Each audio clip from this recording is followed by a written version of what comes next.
نے کہا میں پڑھنا چاہتا ہوں لیکن تیرے اللہ کو نہیں ماننا۔ امام نے کہا چل میرے اللہ کو نہ مان، کسی اللہ کو تو مانتا ہے، تیرا اللہ کون ہے؟ اس نے کہا میرا اللہ کوئی بھی نہیں۔ امام نے کہا سجدہ کسے کرتا ہے؟ اس نے کہا کسی کو بھی نہیں۔ کس کی عبادت کرتا ہے؟ اس نے کہا کسی کو بھی نہیں۔ اللہ کی طاقت؟ اس نے کہا میں نہیں مانتا۔ یہ دنیا کیسے بنی؟ اس نے کہا خود ہی۔ اس نے کہا میں دہریہ ہوں، میں لا مذہب ہوں، میرا عقیدہ ہے ہر چیز خود وجود میں آئی ہے، خود فنا میں بدل جائے گی، اور یہ عقیدہ آج بھی ہے، آج بھی مذہب کے موجود۔ اس نے کہا میں لا مذہب ہوں، میں قائل نہیں ہوں۔ اب بتائیں پڑھائیں گے کہ نہیں؟ میں نے کہا پڑھائیں گے۔ پڑھنا کیا چاہتا ہے؟ طب سیکھنا چاہتا ہوں، حکمت سیکھنا چاہتا ہوں، حکیم بننا چاہتا ہوں، میڈیکل سیکھنا چاہتا ہوں۔ امام نے کہا پڑھائیں گے۔ پڑھنا شروع ہو گیا، مسلسل امام کی یونیورسٹی میں مکتب میں آ رہا ہے اور امام سے درس لے رہا ہے۔ ایک دن بیٹھ کے حلیلے کے بیج کوٹ رہا تھا۔ بزرگ دعا فرما رہے ہیں میرے لیے بڑی سعادت۔ امام کو خبر ہو گئی کہ اب لوہا گرم ہے، وہ بیٹھ کے حلیلے کے بیج کوٹ رہا ہے۔ امام قریب گئے، قریب جا کے امام پتھر پہ بیٹھ گئے۔ امام نے کہا دیکھ تو میرا بڑا شاگرد قابل ہے، جو میں تجھے پڑھاتا ہوں تو سیکھتا ہے اور اس پہ عمل کرتا ہے، آج کوئی امتحان لیں؟ جی مولا لیں۔ امام نے فرمایا کیا کر رہا ہے؟ مالک آپ نے کل والے درس میں بتایا تھا کہ حلیلے کے بیج کوٹ کے ایک صفوف تیار ہوتا ہے جو جلد کے امراض کا علاج ہوتا ہے۔ امام نے کہا اچھا، تو اس پہ تجربہ کر رہا ہے؟ جی تجربہ کر رہا ہوں۔ امام نے فرمایا چل تو مجھے اسی پہ سوال کرتے ہیں، دنیا میں پہلے بیج آیا تھا یا درخت؟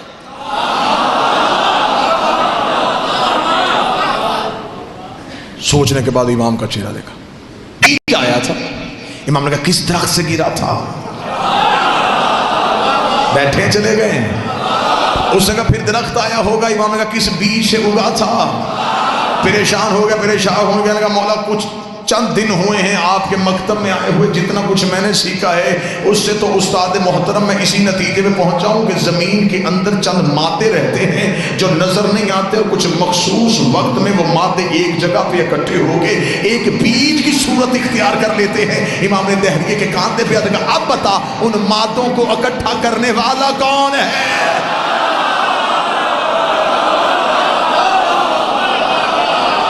کون ہے جو ان مادوں کو اکٹھا کرتا ہے؟ تو نے نہ نظر آنے والے مادے مان لیے، نہ نظر آنے والا اللہ کیوں نہیں مانا؟ جیسے مادے نظر نہیں آتے ایسے مادوں کا خالق بھی نظر نہیں آتا، جیسے وہ بھی چھپے ہوئے راز ہے ایسے وہ بھی چھپا ہوا راز ہے۔ اتنا کہنا تھا، اس نے قدموں پہ ہاتھ رکھے گا قربان جاؤں تیرے، تو نے صرف اللہ منوایا نہیں، تو نے تو دکھا بھی دیا، تو نے منوایا نہیں، تو نے دکھا دیا۔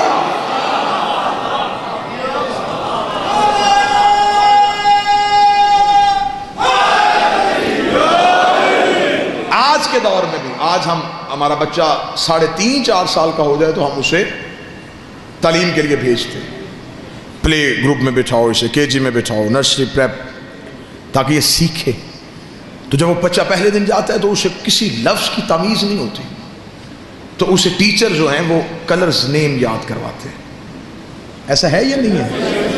نہ بھی بچہ اسکول جائے تو بچہ گھر میں بھی ہو نا، تھوڑا بچے کی شعور کی آنکھ کھلے تو بچہ رنگوں کی طرف متوجہ ہوتا ہے، پھیکے ہوئے رنگ، جیسے جیسے وہ کلر دیکھتا جائے گا بچہ لپکے گا۔ رنگوں کے ساتھ پڑھانے کا طریقہ سب سے پہلے میرے اس مولا نے متعارف کروایا۔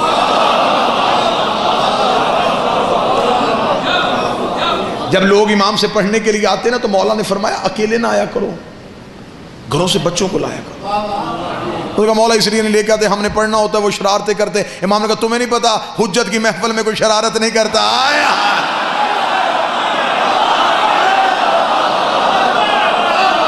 لایا کرو، بچے لے کے آیا کرو ساتھ۔ اگلے دن وہ بچے ساتھ لے کے آئے۔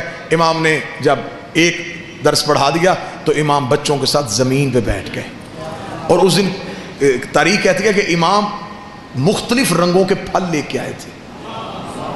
امام نے بچوں کو وہ مختلف پھل دکھانے شروع کیے. لوگوں نے امام سے کہا مولا یہ کیا کر رہے ہیں؟ امام نے فرمایا تم نہیں جانتے، بچہ سب سے پہلے رنگوں سے سیکھتا ہے. یہ بچوں کی تعلیم کا طریقہ بھی امام نے متعارف کروایا.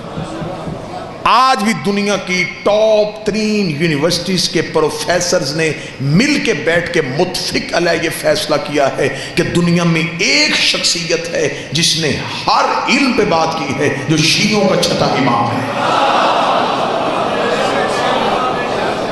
اور دنیا کی یہ مذہب کی سچائیاں ہیں. یہ میں اپنی قوم کے نوجوانوں کے معلومات کے لیے اس پہ ریسرچ کیجئے گا. دنیا کے 36 مشہور پروفیسرز نے، جس میں کوئی بھی چھوٹی یونیورسٹی نہیں، بڑی یونیورسٹیز، ان کے ٹاپ کے پروفیسرز نے مل کے بیٹھ کے متفق علیہ ایک سیمینار میں فیصلہ کیا ایک شخصیت ہے جس نے ہر علم پہ بات کی ہے اور وہ شیعوں کا امام ہے. پھر انہوں نے فزکس والے نے امام کا فزکس پہ دیا ہوا مقالہ، کیمسٹری والے نے کہا کہ امام نے کیمیا پہ کیا کیا کہا، میتھ والے نے میتھ کا بتایا، سائنس والے نے سائنس کا بتایا. انہوں نے وہ سارے جب اکٹھے کیے تو پھر انہیں ایک کتاب کی صورت دی. اس کتاب کا نام جو انہوں نے رکھا وہ نام ہی آپ کے چہروں پہ تازگی لے آئے گا. جرمنی، فرانس، پیرس، یہاں سے بیک وقت میں یہ کتاب شائع ہوئی اور اس کا نام رکھا گیا super brain in the world, دنیا کا سب سے بڑا دماغ. یہی کتاب وہاں سے ایران میں گئی تو فارسی میں چھپی. اس کا نام رکھا گیا مغز جہان شیعت. شیعت کی دنیا کا سب سے بڑا دماغ. یہ کتاب انڈیا پہنچی تو لکھنؤ میں چھپی. اس کا نام رکھا گیا امام جعفر صادق کے سائنسی انکشافات. یہ کتاب آپ کے پاکستان کے لاہور کے اردو بازار میں آ کے شائع ہوئی تو اس کا نام ہے سپر مین ان اسلام. نوجوان ضرور اس کتاب کا مطالعہ کریں. یہ آپ ڈاؤن لوڈ بھی کر سکتے ہیں، آپ کو پی ڈی ایف کی اس کی فائل بھی مل سکتی ہے. اس میں دنیا کی 36 یونیورسٹیز کے پروفیسر نے اپنے مولا ہمارے امام کو خراج پیش کیا ہوا ہے. امام کی جو پہلی کلاس امام سے فارغ التحصیل، بور تو نہیں ہو رہے آپ موضوع سے؟ متوجہ نہیں. امام کی جو پہلی کلاس فارغ ہوئی اس میں کتنے شاگرد گئے؟ 40,000. ایک روایت 30,000 کی، ایک 40، ایک نے 70,000 لکھا. یہ پہلی کھیپ تھی جو امام نے پڑھا کے فارغ کی جلدی جلدی. اور جب یہ پڑھ کے نکلے تو امام نے فرمایا اب گھروں میں نہ جانا. یہ نہ ہوگا سیکھ کے اب گھروں میں جا کے بیٹھ جاؤ. مولا حکم، فرمایا پھیل جاؤ، دنیا کے کونے منتخب کر لو، دور دور چلے جاؤ، پھیل جاؤ دنیا میں. اب علم ان کے سینوں میں تھا. کوئی تلاشی لیتا بھی تو پتہ نہ چلتا.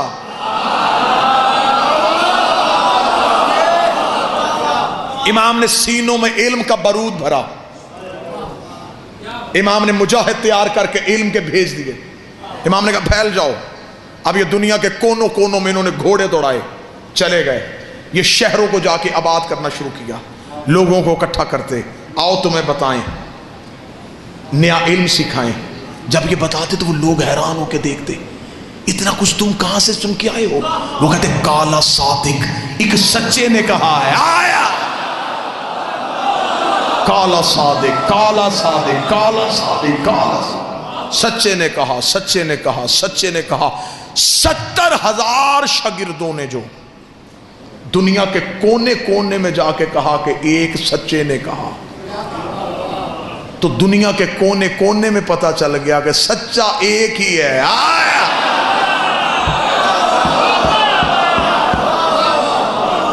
اب یہ فقہ پھیل رہی ہے، جہاں بھی جا رہی ہے یہ فقہ صادق ہی ہو رہی ہے.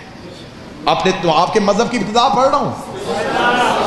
واللہ با حسین اتنا ظلم ہوا ہے اس مذہب کے علم کے ساتھ. شیخ توسی کے قبلہ تشریف فرمائیں کی تائید، شیخ توسی ہمارے مذہب کا، ان کے دور تک امام کے 400 کتب امام کی موجود تھی. کلمی نسخے. سقوط بغداد جب ہوا تو پھر علماء کہتے ہیں صرف 33 کتابیں بچی، باقی ساری کتابیں ضائع کی گئیں. شیعوں کا علمی ذخیرہ بالکل تباہ کیا گیا. 33 کتابیں بچی. جتنا کچھ آج بیان ہو رہا ہے یہ ان 33 میں سے ہے.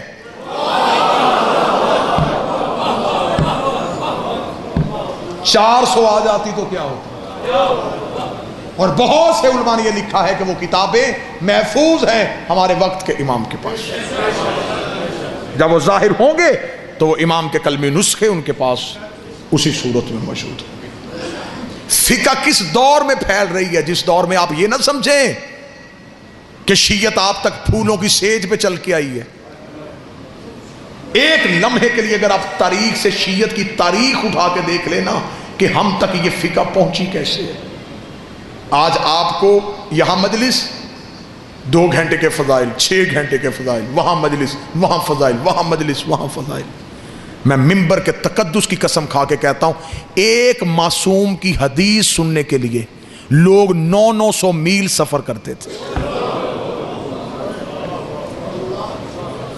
پتہ چلتا تھا کہ 900 میل کے فاصلے میں ایک ایسا محدث رہتا ہے جس کے پاس معصوم امام کی ایک حدیث ہے.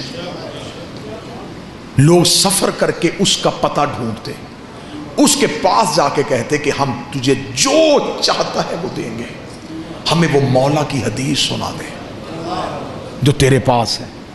میرے 5ویں بادشاہ سے ایک بندے نے پوچھا مولا جب ہم شیعہ آپس میں ایک دوسرے کو ملا کریں تو مولا کیا تحفے دیا کریں جو آپ کی سنت ہو؟ اچھا لباس دیں، بہتر سواری دیں یا اچھی خوشبو دیں؟ امام فرماتے اگر میرا شیعہ دوسرے شیعہ کو بہتر تحفہ دینا چاہتا ہے سب سے بہتر تحفہ یہ جب بھی ایک دوسرے کو ملو ہماری حدیث سنایا کرو.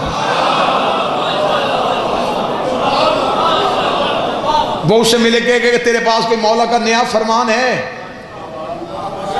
کہیں سے کوئی نیا بادشاہ کا فرمان سنا ہے تو مجھے سنا. اگر تیرے پاس کوئی مالک کا کوئی نیا عرفان، کوئی معرفت والی حدیث ہے تو مجھے بتا. یہ ابتدا ہے شیعت کی، یہ آغاز ہے شیعت. اگر آپ بالکل جلدی جلدی میں زیادہ سے زیادہ نہیں تو 7-8 منٹ میں میں آپ کو ایک قصہ سنا دوں کہ کتنی مشکل تھی اس دور کی شیعت. کہ ایک شخص نے کوفے میں، شیعہ نہیں تھا، غیر شیعہ تھا، امام کی فقہ جو ہے سرکاری طور پہ نافذ نہیں تھی، فقہ دوسری نافذ تھی. اس شخص نے غصے میں اپنی زوجہ کو طلاق دے دی. صبح کو اٹھ کے اس نے علماء سے رجوع کیا. حل انہوں نے جو حل بتایا اس نے کہا نہیں، اسلام غیرت کا مذہب ہے. منبر کی تہذیب ہر بات کو کھولنے کی اجازت بھی نہیں دیتی. یہ تو مولوی کا شروع سے طریقہ کار ہے نا جی، کہ کوئی نہ کوئی رستہ تو اس نے نکال. ایک بندے نے مولوی سے جا کے کہا تھا، اس نے کہا مولوی صاحب میں نے غصے میں اپنی بیوی کو طلاق دے دی ہے. اس نے کہا جی یہ حل ہے. اس نے کہا یہ نہیں مولوی صاحب اس کے علاوہ کوئی حل؟ اس نے کہا میں کیسے حل نکالوں؟ اس نے کہا اچھا مولوی صاحب حل کوئی نہیں، میری قسمت یہ 10,000 روپیہ مدرسے کے لیے چندہ لے کے آیا تھا، اگر کوئی حل نکل آتا تو شاید چندہ بھی دے دیتا. اس نے کہا اچھا مجھے بتا طلاق کہا تھا یا طلاق کہا تھا؟ اس نے کہا جی میں نے طلاق کہا تھا. اس نے کہا تے سے نہیں ہوتی،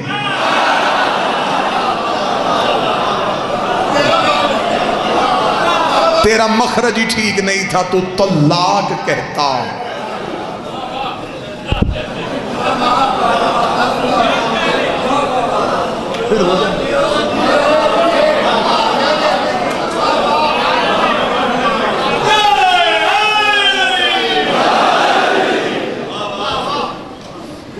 اقبال ہی نے کہا تھا نا کہ ملا تو ابلیس کو بھی ورگلا دے. اب اس نے کہا کہ کوئی حل؟ انہوں نے کہا جی حل تو پھر یہی ہے. اس نے کہا یار کوئی کسی جگہ سے کوئی اور حل مل سکتا ہے؟ ایک شخص نے کہا ایک حل ہے، ایک فقہ ہے، سرکاری طور پہ نافذ نہیں، حکومت اس کی مخالف ہے، حکومت اسے کسی صورت میں نافذ نہیں ہونے دے رہی، بانی اس کا مدینے ہے. اس کا وہ کس کی ہے؟ اس کا رسول کے بیٹے کی۔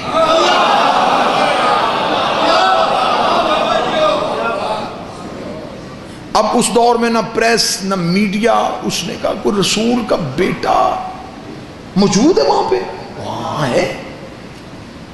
اس نے فوراً وہاں سے نکلا اور مدینہ وہاں پہنچا تو وہاں مدینے بازار میں ایک کوفے کے رہنے والے دکاندار سے ملاقات ہو گئی جو تجارت کے لیے مدینے تھا۔ اسے جا کے ویسے ہی حال احوال پوچھنے کے بعد بے نیازی میں کہنے لگا یار امام جعفر صادق، اس نے اتنا کہا یا دکاندار نے دوڑ کے آ کے منہ پہ ہاتھ رکھا، منہ پہ ہاتھ رکھ کے شہر سے باہر لے گیا۔ شہر کے باہر تنہائی میں جا کے کھڑا کر کے کہنے لگا دوبارہ یہ نام نہیں لینا۔ کیوں؟ اس نے کہا تو نہیں جانتا، انہیں گھر میں پابند کر کے رکھا ہوا ہے، گلی میں فوجی ہے، مخبروں نے اس گلی میں کرائے پہ گھر لیے ہوئے ہیں کہ کون امام سے ملنے آتا ہے۔ حاکم کی طرف سے اتنی سختی ہے کہ جو نام لیتا ہے اگلے دن شہر میں اس کی لاش ملتی ہے۔ تو کوفے کا تھا اس لیے میں تجھے سمجھانے شہر سے آ گیا، واپس چلا جا، اب مدینے شہر کا رخ نہ کرنا۔ یہ کہہ کہ وہ مدینے کی طرف چلا یا وہ شخص پیچھے چلا۔ اس نے کہا اب کہاں آ رہا ہے؟ اس نے کہا اب ملوں گا، اب یقین ہوگا یہ سچا ہے۔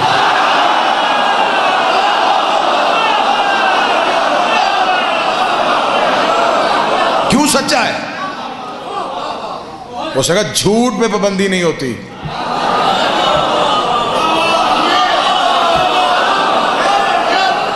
پابندی لگے یا کوئی لگوائے،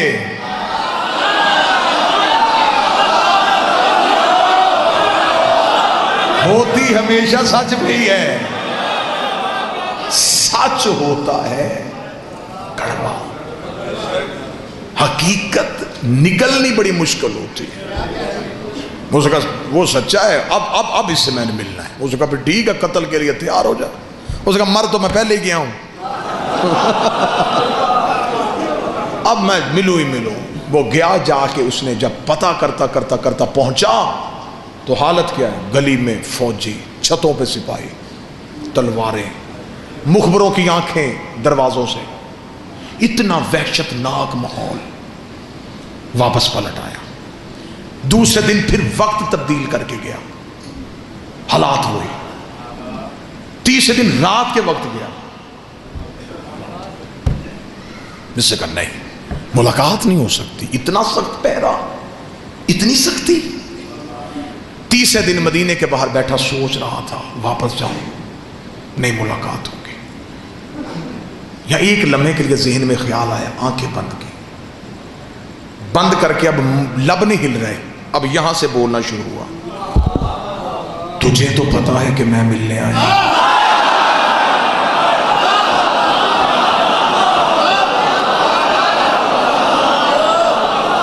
تجھے تو خبر ہے کہ میں آیا، مل لے، بڑا دور سے آیا۔ اب یہ عشق کا تقاضا ہے کہ یہاں کا لہجہ وہ جلدی سنتے ہیں۔ جو ہی اس نے یہاں سے پکارا تو کان میں ایک آواز آئی، سبزی لے لو۔ اس نے پیچھے مڑ کے دیکھا تو ایک سبزی فروش، بسیدہ سا لباس، سر پہ سبزی کا ٹوکرا، بے نیازی سے جا رہا ہے۔ بھائی کہاں جا رہا ہے؟ مدینے۔ کیا کرتا ہے؟ اس کا سبزی بیچتا ہوں۔ بھائی کبھی محلہ بنی ہاشم میں گیا ہے؟ روز جاتا ہوں۔ کبھی امام سے ملا ہے؟ نہیں ملا تو نہیں ہوں، لیکن میں چاہتا ہوں، کیونکہ میں کسی سے کوئی میرا تعلق نہیں، میں تو دکاندار ہوں، میں سبزی بیچتا ہوں۔ اچھا تجھے کوئی روکتا نہیں؟ مجھے کیوں روکنا، میں تو اپنے کاروبار کے لیے آتا ہوں۔ بھائی سبزی بیچے گا؟ کیا لے گا؟ نہیں ساری دے۔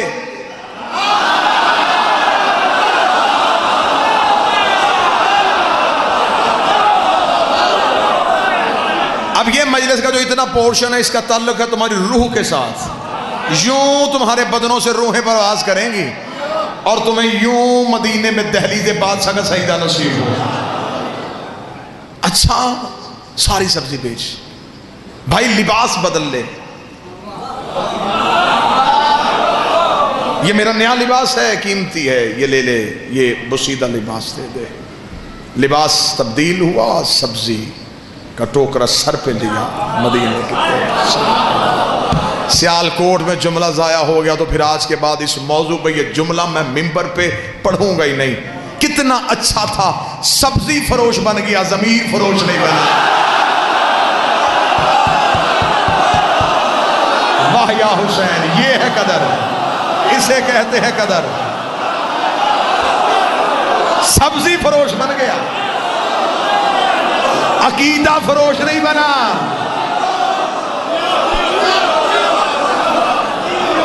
عقیدہ نہیں بیچا،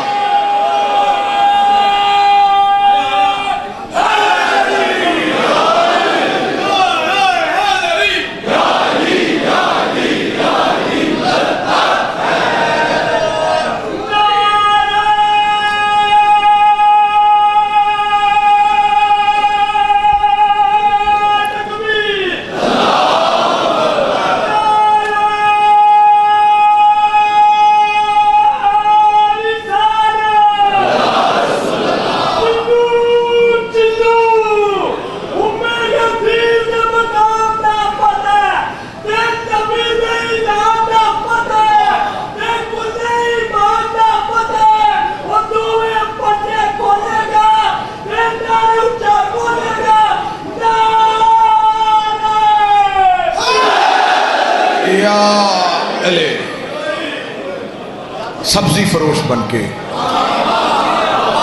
یوں مدینے میں داخل ہو، مدینے شہر میں داخل، سبزی لے لو، سبزی لے لو، سبزی لے لو۔ گزرتا گزرتا محلہ بنی ہاشم تک پہنچا، پہلی چیک پوسٹ پہ سپاہیوں نے روکا۔ اچھا اچھا اچھا، سبزی فروش ہے، چل۔ اب محلے میں قدم آ گیا ہے، دل کی دھڑکن کانوں میں سن رہی ہے، اپنے ہی پاؤں اٹھانا مشکل ہو رہا ہے، جس کے لیے ترس رہا تھا وہ لمحہ آ گیا ہے۔ مخبروں کی آنکھیں بھی دیکھ رہا ہے، سپاہیوں کی تلواریں بھی نظر آ رہی ہیں، فوجیوں کے پہرے بھی ہیں، قدم بڑھتے چلے جا رہے ہیں۔ جو ہی دیکھا کہ دروازے کے سامنے سپاہیوں کا رش زیادہ ہے، ذہن میں پتہ چل گیا یہی گھر ہے، یہ دروازہ ہے۔ اس دروازے کے سامنے پہنچا، سپاہیوں نے پھر روکا، تلاشی لی، گزرا۔ اب یوں دائیں طرف امام کا دروازہ ہے، سپاہیوں کے خوف سے دیکھ بھی نہیں رہا، گزر بھی رہا ہے۔ اگلا قدم دروازے سے آگے بڑھنے والا تھا، یا پھر یہاں سے بولا، یہاں تک میں آ گیا ہوں، یہاں تک آنا میرے بس میں تھا، یہاں تک میں پہنچ گیا ہوں، اب گیا تو پھر میں چلا جاؤں گا، اب نہیں میں واپس آؤں گا۔ مجھے 3 دن ہو گئے تیرے انتظار میں، اب تو مجھ سے مل لے، چل جواب نہ بتانا، مل تو لے، چل دیکھ تو لوں۔ ابھی یہ کہہ رہا تھا یا امام کی حویلی کا دروازہ کھلا، نوکر کی آواز آئی، سبزی فروش اندر آ، آج مولا نے سبزی دے کے لینی ہے۔ تو بیٹھا ہے سیال کوٹ میں، آج میرے مولا نے سبزی دے کے لینی ہے۔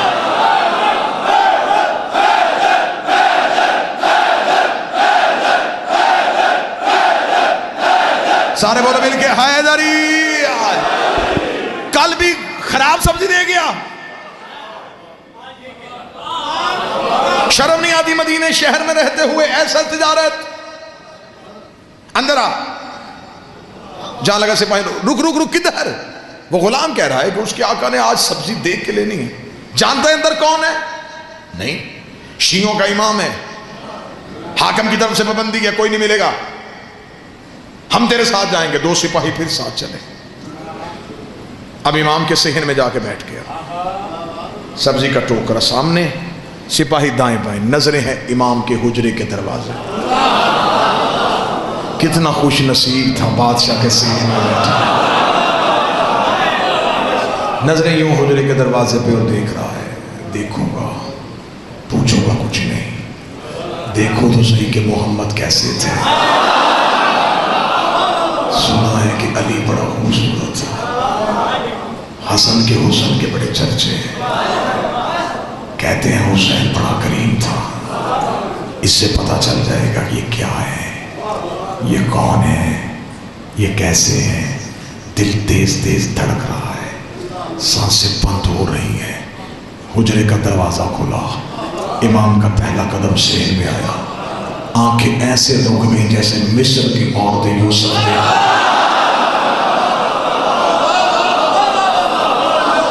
انگلیاں نہیں کٹیں، دل ہی کٹ گیا، خود ہی کٹنا شروع ہو گیا۔ امام کے قدم چل رہے ہیں، سر پہ رسول والا امامہ، علی والی دستار، عصائے موسیٰ کو ہاتھ میں لیے ہوئے، حسین جیسا چہرہ، حسن جیسا ماتھا، سجاد جیسی آنکھیں۔ چلتے چلتے امام سبزی کی ٹوکری کے قریب بیٹھ گئے۔ امام نے یوں کپڑا ہٹایا، یہ صرف رخ امامت کو دیکھ رہا ہے، سوالی سوال کو بھول چکا تھا، یہ اپنے مقصد کو بھول چکا تھا، یہ صرف چہرہ امام کی زیارت کر رہا تھا، یہ خوشبو امامت کو اپنے اندر محسوس کر رہا تھا۔ یا تھوڑی دیر کے بعد ہم سے اپنا چہرہ امام کے قریب کیا، ابھی بولنے کے لیے لب کھولنے لگا تھا، یا امام نے جھکی نظروں سے کہا تیری طلاق نہیں ہوئی،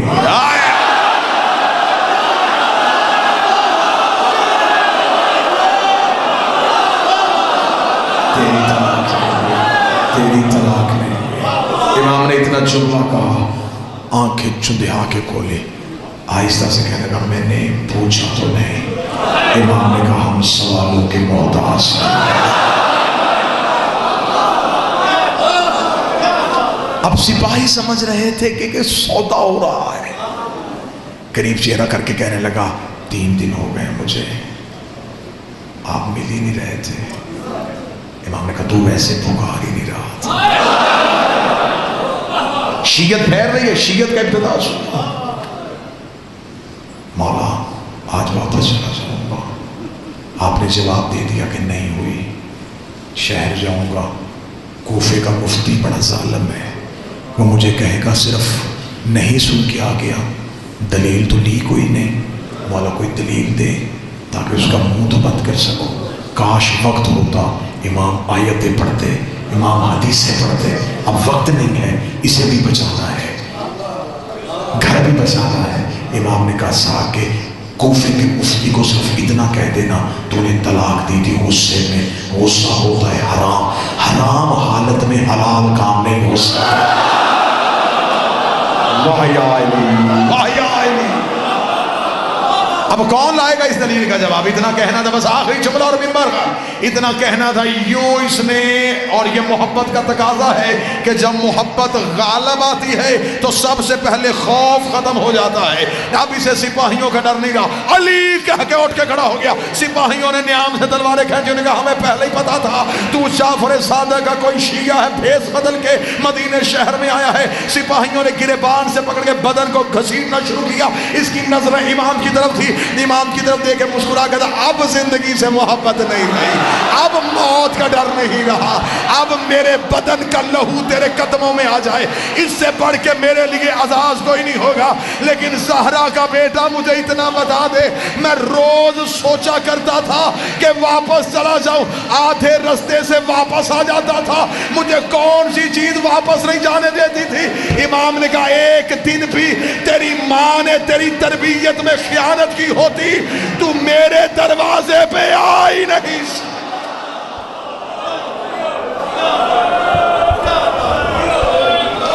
تو آ گیا امام کے گھر پہ اس لیے کہ تیری ماں اچھی تھی،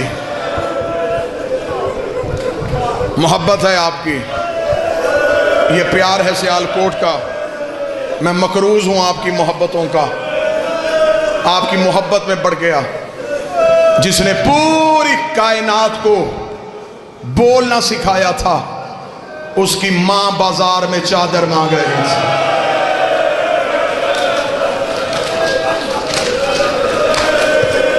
بیٹھے ہیں سارے جنازے کے انتظار میں مصیب پڑھنے سے پہلے اپنے وقت کے بادشاہ سے معافی مانگوں گا، مولا مجھ نوکر کو معاف کرنا، میں تیرے جد کے فضائل پڑھنے میں اتنا مگن تھا، مولا جنازے میں دیر ہو گئی، آج کے جنازے میں دیر اس لیے بھی نہیں کرنی چاہیے تھی کہ اس جنازے کو کاندھا دینے کے لیے وہ آیا ہے جو 14 سال کا تھکا ہوا ہے، جس کی کڑیاں بھی نہیں کھلی تھی، جس کے زیور بھی نہیں اترے تھے۔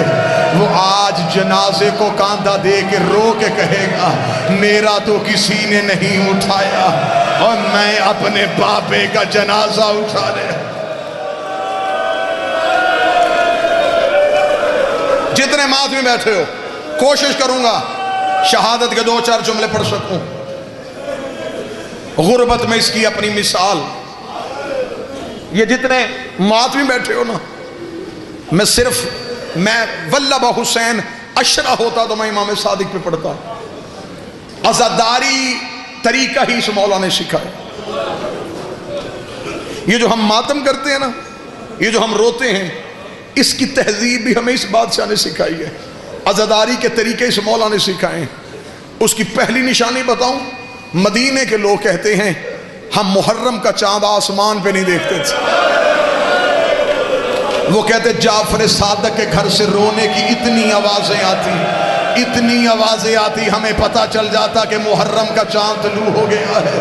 اور امام بارگاہوں میں، گلیوں میں، چوراہوں میں رونے والوں، تم روتے ہو تھوڑی دیر کے لیے، بیٹھ کے روتے ہو، روتے روتے کوئی مرد مومن چہرے پہ اپنے ماتم کرے، کوئی پرسہ دے، ساتھ والا مومن ہاتھ پکڑتا ہے، کوئی گر جائے، ساتھ والا مومن پانی پلاتا ہے۔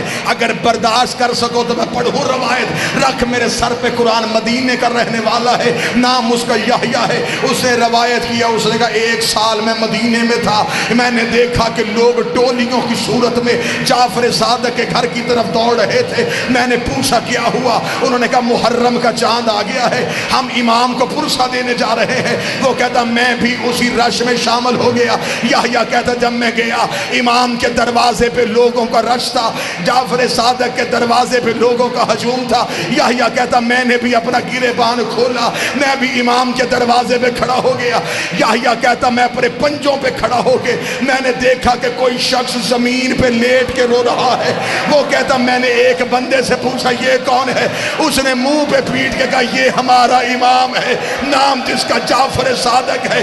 وہ کہتا میں نے حالت دیکھی، بطول کا بیٹا کبھی دائیں کروٹیں لیتا، کبھی بائیں کروٹیں لیتا۔ وہ کہتا میں روتا روتا قریب گیا، میں نے قدموں پہ ہاتھ رکھ کے کہا او کائنات کو صبر سکھانے والے، تیری یہ حالت کیوں ہو گئی ہے؟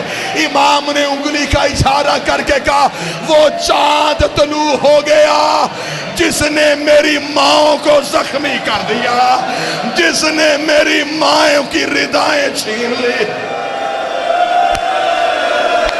2 منٹ میں اشارہ کروں تو تبوک لانا۔ سارا سال اس امام کے دکھ نہیں پڑے جاتے، جہاں اتنا بیٹھے ہو 7 یا 8 منٹ اس مولا کے درد سننا۔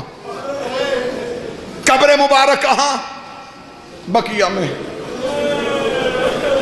آخری ماں کے پہلو میں ہے۔ وہاں ایک ماں، 4 بیٹے،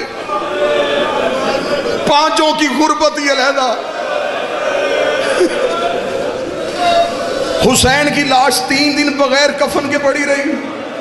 آج کربلا جا دیکھو، حسین کے روضے، حسین کا صحن، حسین کا محل بنا ہوا ہے، غازی کے بازو قلم ہوئے غازی کا روضہ ہے۔ اللہ جانے کتنے دکھی کیا ہے ان اماموں کو۔ آج بھی دھوپ کی چادر ہے، آج بھی قبر پہ چراغ کوئی نہیں۔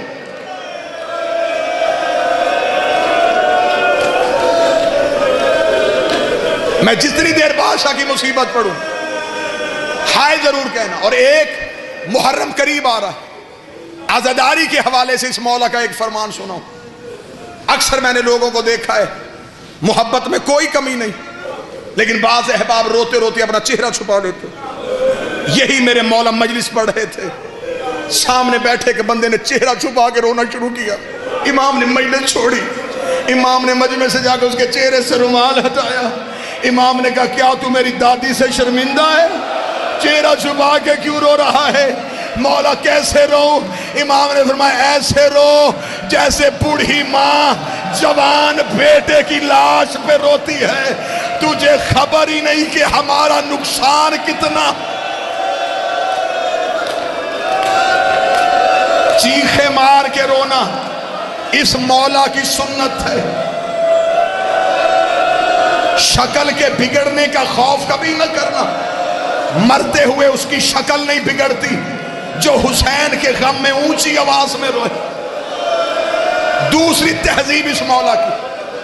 مولا جس جگہ پہ مجلس ہوتی تھی، مولا مجلس میں آتے، مولا بیٹھنے سے پہلے اس جگہ کو چومتے. مولا نے کہا اگر دنیا کو پتہ چل جائے حسین کے رونے والی جگہ کی منزلت کیا ہے، امام فرماتے لوگ اپنے گھروں میں جانا چھوڑ دیں. امام فرماتے یہاں فرشتے اپنے پر مس کرتے ہیں، اتنی متبرک ہے حسین کے رونے کی جگہ. بس عزادارو، پہلی غربت پڑھنے لگا ہوں اس بادشاہ کی. 3 بار امت نے زہرا کے گھر کو آگ لگائی. پہلی بار جب سیدہ بیٹیوں کے ساتھ مدینے تھی، انہوں نے امام کے گھر کو آگ لگا دی. 8 شوال یوم نہدا میں جنت البقیع بھی گزرا ہے. میں بطول کی غربت پہ ایک جملہ پڑھ دیتا ہوں، رکھ میرے سر پہ قرآن. انہوں نے صرف دروازہ نہیں گرایا تھا، انہوں نے بطول کی حویلی گرا دی تھی. میں نے اپنے کانوں سے ایک عظیم عالم دین سے روایت سنی ہے، اس نے کہا اس سے بھی زیادہ غریب ہوگا علی کہ مسلمانوں نے علی کے گھر کی دیوار گرا دی. کئی دن علی نے کپڑا لگا کے بیٹیوں کے پردے کا بندوبست کیا. رو رو کے گلی میں کھڑا ہو کے کہتا تھا اس گلی سے نہ گزرنا، میری بیٹیاں بیٹھی. دوسری بار امت نے آگ لگائی کربلا کے جنگل میں، بطول کی بیٹیوں کے خیمے میں. تیسری بار آگ کب لگی؟ جب جعفر صادق اپنے گھر میں اولاد کے ساتھ رہ رہے تھے. ابن زید ملعون نے سپاہیوں کو ساتھ لے کے جعفر صادق کی حویلی کو آگ لگا دی. دعا کیا کرو رات کے وقت کسی شریف کے گھر کو آگ نہ لگے. ادھر امام کی حویلی کو آگ لگی. امام کی 3 بیٹیاں تڑپ کے اٹھی، وہاں گئی جہاں تیرا 7واں امام تھا. رو کے کہتی کاظم جاگ، ہمارے گھر کو آگ لگ گئی ہے. امام نے اپنے سر سے امامہ اتارا، امام نے کپڑے سے آگ کو بجھانا شروع کیا. امام کے امامے کو آگ لگی. موسیٰ کاظم کی چھوٹی بہن نے امام کے کرتے پہ ہاتھ ڈالا. رو کے دی کاظم تیرے امامے کو آگ لگ گئی ہے. کاظم نے بہن کو سینے سے لگایا. رو کے کہتے ہو قربان جاؤں، تجھے بھائی کا چلتا ہوا امامہ برداشت نہیں ہوا. ہائے غربت میرے دادے سجاد کی، جس کے سامنے آ کے سکینہ نے کہا سجاد میرے کرتے کو آگ لگ گئی، اوہ مجھے بتا میں جل کے مروں. برداشت کرو گے؟ لے آؤ جنازہ غریب کا، یا کوئی ماتمی مر جائے گا. جعفر صادق کا جنازہ، بطول کے بیٹے کا جنازہ، بغداد کے قیدی کے غریب باپ